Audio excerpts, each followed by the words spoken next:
Rima bergantian menoleh pada semua yang ada di sana. Kenapa pada diem? Apa ada yang salah? Kian memang cucu Oma kan? Saudara kembar Kensu. Kiandra terkejut, masih menatap penutannya pada wanita parubaya yang ia kenal sebagai nenek dari teman sekolahnya itu. Maksud Oma apa? Ia benar-benar bingung sejak dari tadi. Banyak sekali kejadian yang membuatnya harus berpikir keras. Anissa mendekati putrinya. Omanya Ken cuma bercanda sayang. Sini Ken istirahat aja. Kasurnya udah ibu lurusin. Kini Rimah terlihat bingung. Barah yang tadi sedang duduk di kursi menemani putranya segera menghampiri. Mama Kensunya di sana tuh, bukan di sini. Ayo ke sana aja.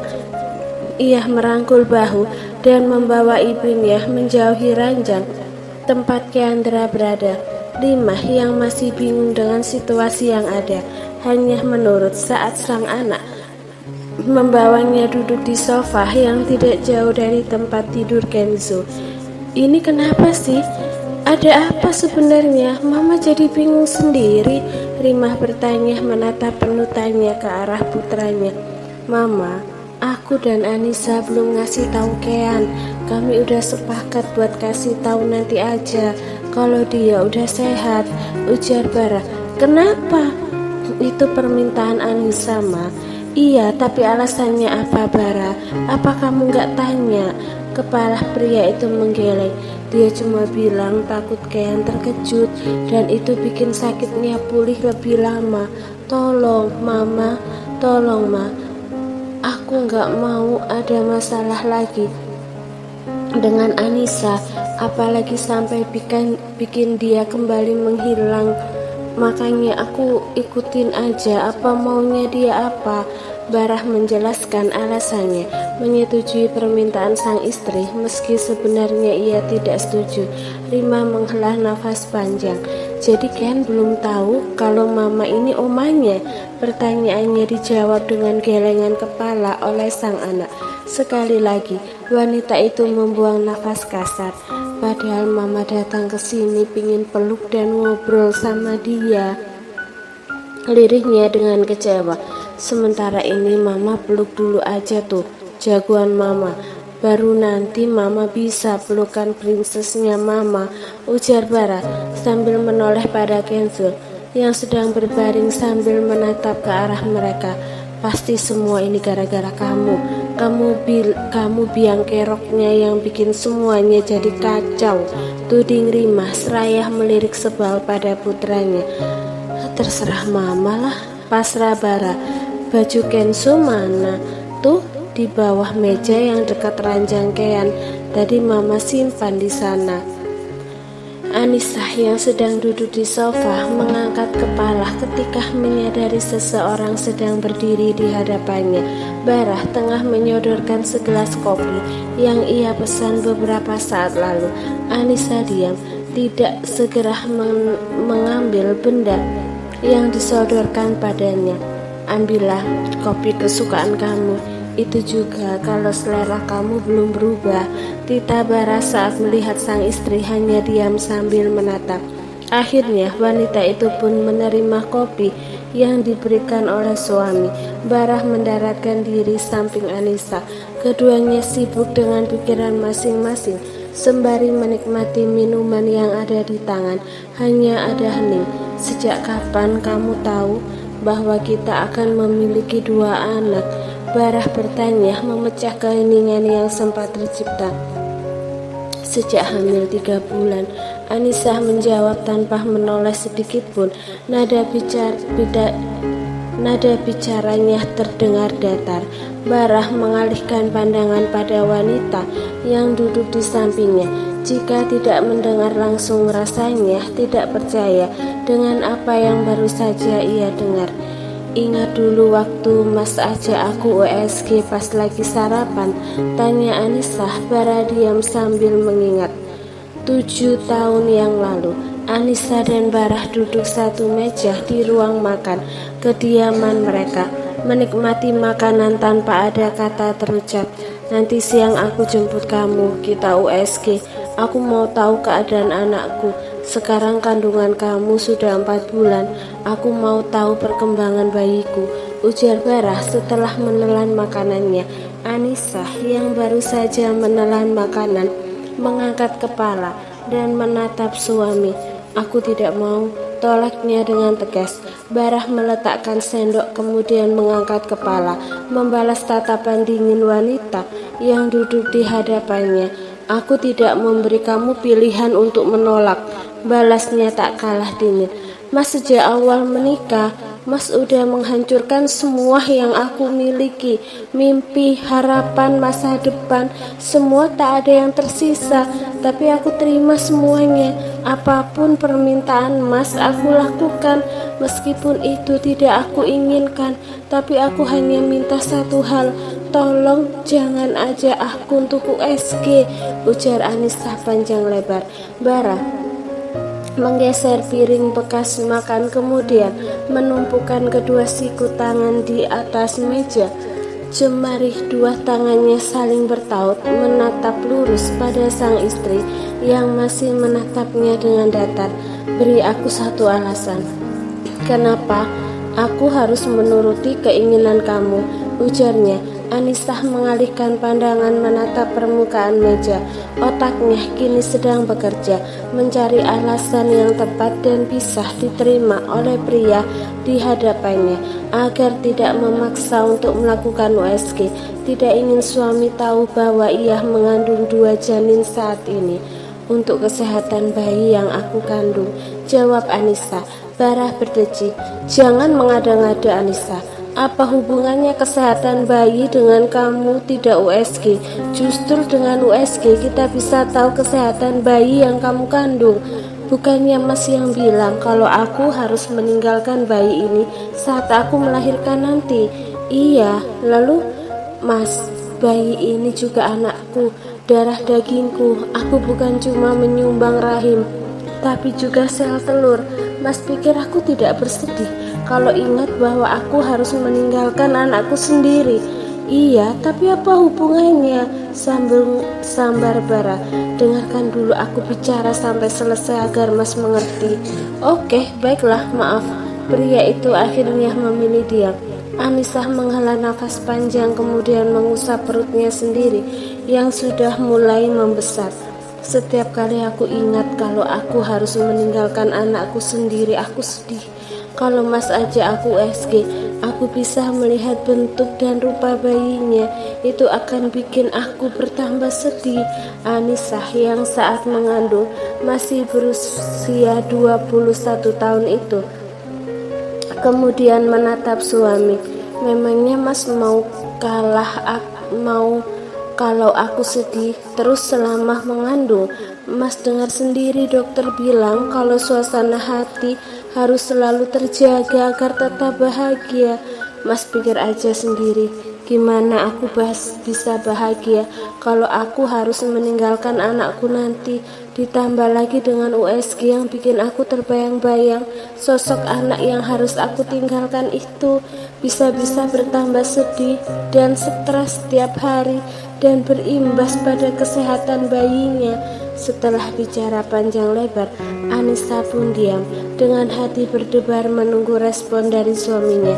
Meski tahu bahwa apa yang baru saja ia katakan terdengar mengada-ada, tetapi berharap pria itu percaya dan mau mengerti.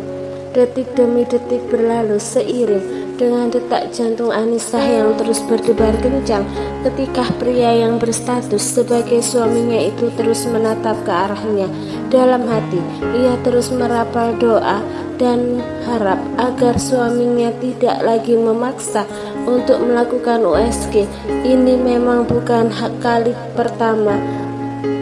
pertama pria itu mengajak, sebelumnya pun pernah beberapa kali, namun saat itu ia selalu memberi alasan, entah itu sedang tidak enak badan, sedang ngidam, ingin tiduran dan lain-lain. Tetapi sekarang ia tidak bisa lagi memberi alasan yang sama seperti sebelumnya. Baiklah, setelah berpikir beberapa saat akhirnya Bara bersuara. Hah? Apa dia bilang? Apa dia setuju? Atau aku yang salah dengar? Batin Anissa bertanya. Aku gak akan ajak kamu USG lagi, tapi kamu harus selalu pastikan bahwa anakku baik-baik aja, imbu Bara. Anissa pun tersenyum dalam hati karena muslihatnya berhasil. Dia itu kurang pintar apa gimana sih? Tapi baguslah, setidaknya dia gak maksa aku USG lagi. Semoga dia gak pernah tahu kalau dia akan punya 2 anak sekaligus. Saat ini Bara menatap sang istri yang sejak awal duduk bersama seperti tidak ingin menatapnya. Jadi itu alasan kamu tidak mau USG? Bukan karena takut, sedih, dan stres lalu berimbas pada kesehatan bayinya? Ia bertanya untuk memastikan. Anissa mengangkat kedua bahu acuh. Begitulah, raut wajahnya masih datar tanpa ekspresi, sama sekali tidak menunjukkan rasa bersalah. Mas, terlalu mudah aku bohongi, cibirnya. Bara benar-benar tidak percaya wanita yang ia nikahi 7 tahun lalu itu benar-benar berubah setelah 6 tahun. Setelah 6 tahun tidak pernah bertemu. Kamu sudah banyak berubah, komentarnya. Bukan aku yang berubah, tapi Mas yang dari dulu kurang pintar. Gila Anissa, semakin tajam ucapannya. Bara tersenyum getir. Itu karena aku percaya sama kamu. Sepenuhnya aku percaya. Karena itu aku percaya aja sama apa yang kamu bilang. Padahal aku bisa saja menyuruh orang untuk mencari tahu kebenarannya. Tapi itu gak aku lakukan karena aku percaya sama kamu. Anissa yang sejak tadi tidak tertarik untuk menoleh kini sedang menatap pria itu. Tiba-tiba saja ada rasa bersalah yang menyelinap di dalam hatinya. Tapi terima kasih, kini aku bisa belajar untuk tidak mudah percaya pada siapapun, meski itu orang terdekat, sindir Bara sambil bangkit berdiri dan meninggalkan wanita itu. Kecewa tentu saja, penantian selama bertahun-tahun kini terbalas dengan terkuaknya banyak hal yang disembunyikan sang istri. Sementara Anissa diam sambil menatap suami yang pergi menjauh. Sadarlah Cah, gak usah baper, gak usah ngerasa bersalah. Dia juga dulu sering bikin kamu sakit hati. Anissa mengingatkan diri sendiri. Lagian aku bohong juga karena dia yang duluan bikin gara-gara.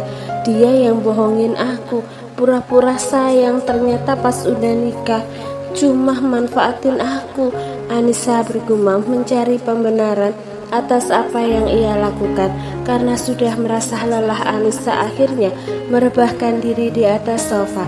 Keandra pun sudah tidur nyenyak sejak beberapa saat lalu setelah makan malam dan minum obat. Tak butuh waktu lama Anissa pun sudah terlelap. Ayah, suara lirik Kenzo terdengar memanggil ayahnya.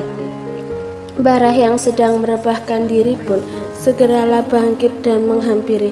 Iya sayang, Ken mau apa? Ayah, aku mau tidur sama ibu, ujar Kenzo. Bara menoleh pada Anissa yang sudah terlelap di sofa dekat ranjang. Keandra, ruangan terbaik di rumah sakit itu harusnya hanya untuk 1 pasien, tetapi karena permintaan Rima ditambahkan 1 ranjang lagi untuk Kenzo. Ibu udah tidur sayang, tuh Ken lihat sendiri, tunjuk Bara pada sang anak. Kenzo menoleh ke arah yang ditunjuk oleh sang ayah, kemudian menggulung selimutnya sendiri. Ayah, tolong kasih ibu selimut, nanti ibu kedinginan, pintanya. Bara mengusap kepala putranya dengan sayang, tetapi entah kenapa hatinya pilu saat melihat Kenzo begitu perhatian dan sayang pada ibunya. Bukan cemburu, tetapi ia tidak sanggup membayangkan jika putranya harus kembali kehilangan sosok ibu. Ken pakai aja, rumah sakit juga ngasih bantal dan selimut ekstra. Mungkin ibu Ken cuma lupa pakai sebentar ya. Bara pun berlalu. Ia menyelimuti sang istri dengan selimut lain yang ada di atas meja kecil dekat sofa. Kemudian pelan-pelan mengangkat kepala Anissa dan meletakkan bantal di sana. Anissa bergerak karena merasa tidurnya terganggu, tetapi sesaat kemudian ia kembali terlelap. Barah menghampiri ranjang Kenzo. Sekarang Ken tidur lagi ya? Ia menyelimuti tubuh putranya. Kenzo menatap lekat pada ayahnya. Tapi ayah, ibu gak akan pergi lagi kan?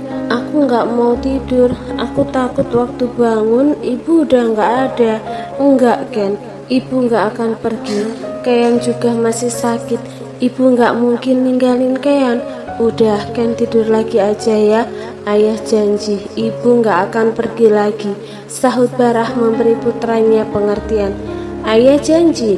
Iya sayang, ayah janji, angguk Barah sambil menarik selimut putranya hingga menutupi leher dan hanya menyisakan kepala, kemudian mengecup kening sang anak. Selamat malam jagoannya ayah. Tapi ayah janjikan ibu gak akan pergi lagi. Iya sayang, ayah janji. Ayah selalu menepati janji ayah sama Ken kan? Anak laki-laki itu mengangguk. Ya udah, Ken bobok sekarang. Selamat malam ayah. Selamat malam Ken. Setelah memastikan putranya berbaring dengan nyaman, Barah kembali duduk di sofa sembari menyandarkan punggung memejamkan kedua mata. Teringat kembali pada kejadian lalu saat ia pertama kali bertemu Keandra.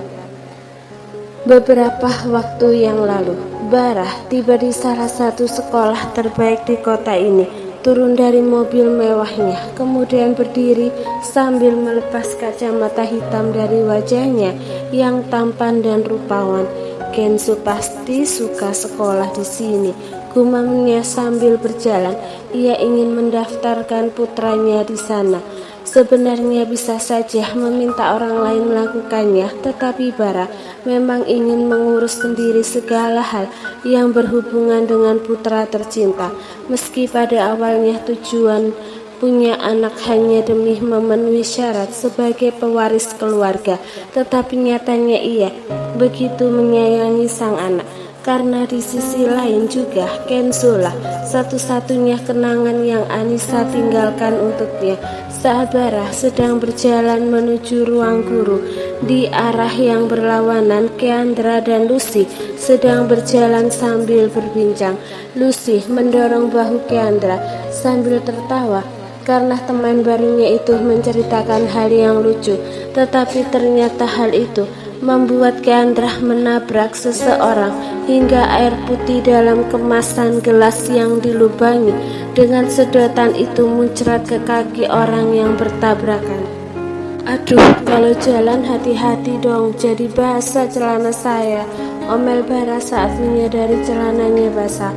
Tentu saja ia kesal karena masih harus bertemu guru dan sudah ada kejadian itu. Pasalnya setelah jas yang ia pakai saat ini berwarna coklat muda, hingga bagian yang basah itu jelas terlihat. Maaf om, saya nggak sengaja, ujar Keandra yang merasa bersalah. Makanya kalau bercanda itu jangan di tempat umum. Kamu nggak tahu kalau kamu itu bisa aja merugikan orang lain, sungut Barah. Maaf om, jadi malu kan saya harus ketemu guru dengan baju basah kayak gini. Maaf saya nggak sengaja om. Keandra menyatakan permintaan maafnya sekali lagi. Maaf terus, memangnya maaf kamu bisa ngeringin celana saya? Dasar anak zaman sekarang, kalau bercanda suka nggak lihat tempat, omel Barah lagi sambil lalu. Keandra dan Lucy masih berdiri di tempat sembari menatap punggung orang dewasa yang baru saja memarahi mereka. Lucy, kamu kenal om itu? Tanya Keandra pada sang teman. Kepala Lucy menggeleng. Enggak, aku nggak kenal sama omnya. Aku baru lihat omnya. Tapi ganteng ya? Ganteng juga, kalau galak buat apa? Balas Keandra. Kalau anaknya laki-laki dan sekolah di sini, pasti ganteng juga, saat Lucy tidak peduli dengan ucapan temannya. Ia tetap kagum dan terpesona. Keandra menoleh pada sang teman dan menatapnya aneh. Kita masih kecil Lucy, jangan suka kecentilan. Ayo, Ia berbalik dan melanjutkan langkah yang sempat tertunda. Sementara Bara akhirnya memutuskan untuk kembali ke dalam mobil dan mengganti pakaian terlebih dahulu, karena ia selalu membawa pakaian ganti yang disimpan di dalam kendaraan roda empatnya. Saat ini, Bara tersenyum ketika mengingat kejadian itu. Siapa sangka ternyata gadis kecil yang membuatnya kesal saat pertama kali bertemu dan selalu melayangkan tatapan tidak bersahabat setiap kali berjumpa, ternyata adalah putrinya sendiri. Pria itu kemudian merogoh ponsel yang ada di saku celana, mengotak-atik layar untuk beberapa saat, kemudian menempelkan benda canggih berbentuk pipih tersebut ke telinga. "Selamat malam, Om. Maaf saya ganggu Om malam-malam," ujar Bara saat mendengar sapaan seorang pria yang ada di seberang sana. "Nggak apa-apa, Bara. Apa ada hal yang penting?" tanya pria yang Bara panggil dengan sebutan Om itu. "Apa besok saya bisa datang ke kantor, Om?" "Ada apa? Apa mau bahas lagi soal hak waris? Bukannya kemarin kamu bilang udah paham?" terkasang pria. "Enggak, bukan soal itu, Om. Saya mau bahas soal hak asuh anak," jawab Bara. "Hak asuh anak?" ulang pria di balik telepon seakan tidak percaya dengan apa yang barusan dia dengar. "Iya, Om. Kalau bertemu nanti saya jelaskan semuanya," angguk Bara pada pria yang merupakan pengacara keluarganya. "Baiklah kalau begitu, besok datang saja pagi-pagi. Siang Om sudah ada janji." "Baik Om, terima kasih. Insya Allah besok pagi saya langsung ke kantor Om. Selamat malam. Sekali lagi maaf sudah mengganggu waktu istirahat Om."